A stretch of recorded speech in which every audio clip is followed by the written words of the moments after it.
15 minus 4x is equal to 2 into 3x+1। तो इस particular case में क्या होता है ना कि ये जो 2 है तो ये 2 इससे मल्टीप्लाई होगा, यानी कि ये हो जाएगा 2 इंटू 3x, बीच वाला प्लस यही रहेगा और ये क्या जाएगा 2 इंटू 1, यानी कि ये जो 2 है तो ये इससे भी मल्टीप्लाई होगा।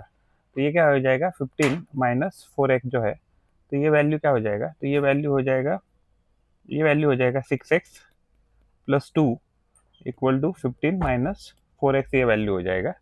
अगर हम इस साइड प्लस 4x कर दें और इस साइड भी 4x कर दें तो ये 4x से 4x वैल्यू कट जाएगा, ये 6x और ये 4x 10x हो जाएगा और ये प्लस 2 हो जाएगा और ये यहाँ 15 बचा था। तो अगर हम यहाँ -2 कर दें और यहाँ भी -2 कर दें तो +2 -2 कट जाएगा और यहाँ 10x बच जाएगा और यहाँ 13 बच जाएगा।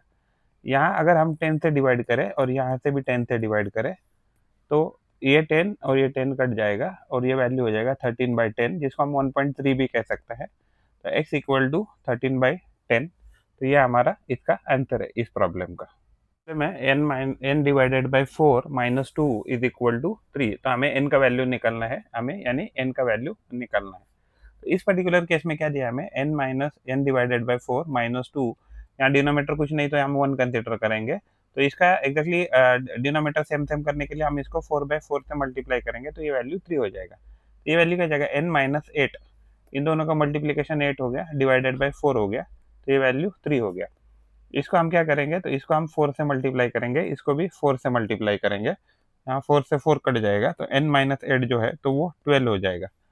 इस साइड हम +8 करेंगे, इस साइड भी +8 करेंगे, +8 से +8 कट जाएगा तो n का जो वैल्यू है वो 20 आ जाएगा। यही हमारा सोल्यूशन है इस प्रॉब्लम का। 7x minus 12 is equal to 4x minus 3, तो इसमें हमें क्या ढूंढना है, तो x का वैल्यू ढूंढना है।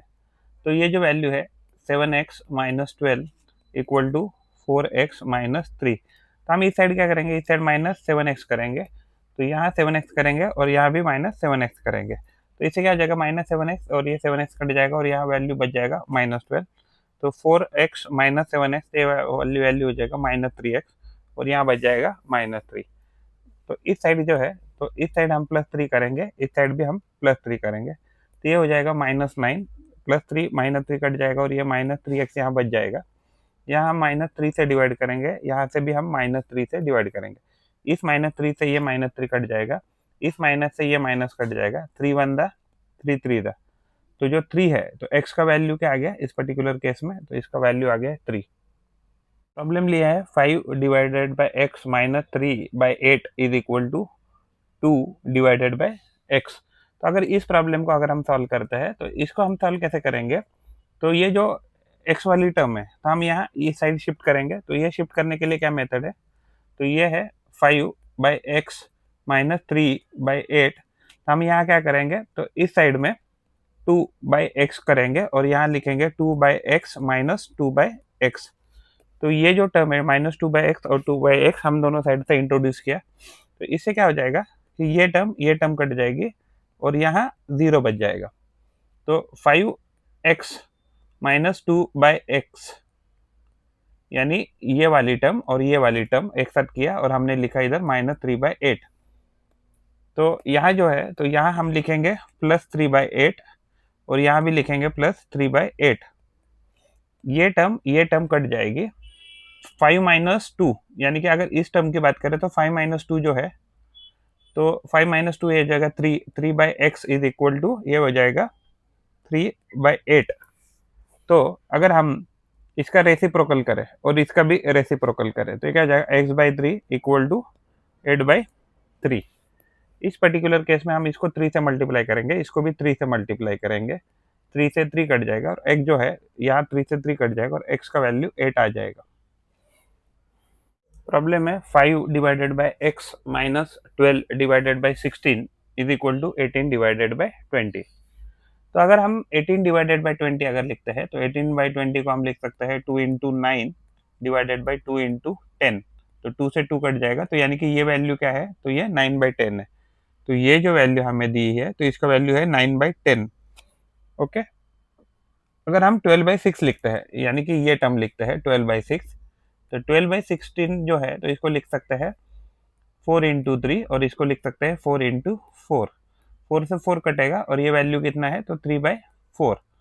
तो यानी कि ये जो टर्म है, तो ये भी टर्म क्या दिया हमें, तो ये हमें टर्म दिया है 3/4 है एक्चुअली। तो हम इस प्रॉब्लम को ऐसा भी लिख सकते हैं 5/x minus 3/4 is equal to 9/10। ये हमें टर्म दिया है।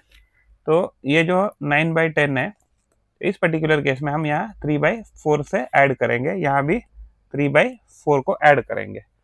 तो इस साइड में -3/4 प्लस 3/4 कट जाएगा और ये बच जाएगा 5 divided by x equal to, तो यहाँ जो है, तो यहाँ और यहाँ इसका एलसीएम है 20, तो इसको हम 2/2 से मल्टीप्लाई करेंगे और इसको हम 5/5 से मल्टीप्लाई करेंगे। तो ये जो टर्म है तो ये बनेगा 18/20 और ये जो टर्म है तो ये बनेगा 15/20।